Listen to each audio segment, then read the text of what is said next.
తిరుపతిలో political war హీటెక్కిస్తోంది. జిల్లాలోని ఇద్దరు అగ్రనేతల మధ్య కొనసాగుతున్న ఆధిపత్య పోరు రోజురోజుకు తీవ్రమవుతోంది. ఒకప్పుడు ఈ ఇద్దరు నేతలు ఒకే గూటి పక్షులు. ఇప్పుడు వీరిద్దరికి ఒకరంటే ఒకరికి పొచగడం లేదు. ఆ ఇద్దరిలో ఒకరు తిరుపతి ఎమ్మెల్యే కరుణాకర్ రెడ్డి కాగా మరొకరు తుడా చైర్మన్ వెంకటరమణ. 2004 ఎన్నికల్లో కాంగ్రెస్ తరపున తిరుపతి ఎమ్మెల్యే సీటు కోసం ఈ ఇద్దరి నేతల మధ్య మొదలైన ఆధిపత్య పోరు ఇప్పటికీ కొనసాగుతూనే ఉంది. అప్పుడు తన గురువైన దాసరి నారాయణరావు అనుగ్రహంతో టికెట్ దక్కించుకున్న వెంకటరమణ భారీ మెజారిటీతో గెలుపొందారు. తద్వారా కరుణాకర్ రెడ్డిపై పైచేయి సాధించారు.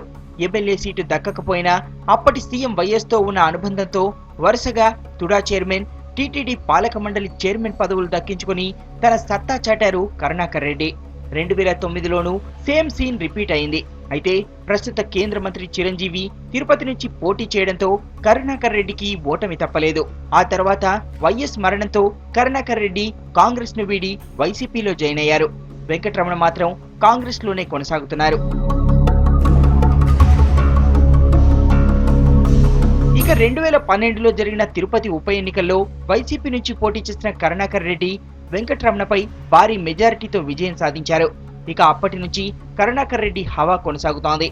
ఓటమితో కొన్నేళ్లు సైలెంట్ అయిపోయిన వెంకటరమణ తాజాగా తుడా చైర్మన్ పదవితో మళ్లీ ఫామ్ లోకి వచ్చారు. కరుణాకర్ రెడ్డికి చెక్ పెట్టాలన్న ఉద్దేశంతో సీఎం కిరణ్ వెంకటరమణకు తుడా చైర్మన్ పదవి కట్టబెట్టారనే ప్రచారం జోరుగా సాగుతోంది.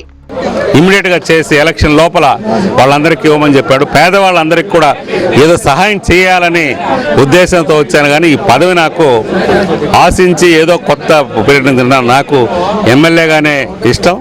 జిల్లాలో మైలేజీ పెంచుకునేందుకు సమైక్యాంధ్ర ఉద్యమాన్ని వాడుకున్నారు ఇద్దరు నేతలు. అయితే ఈ విషయంలో కరుణాకర్ రెడ్డి చాలా ముందున్నారు. రకరకాల వేషాలతో సీన్ను రక్తి కట్టించారు.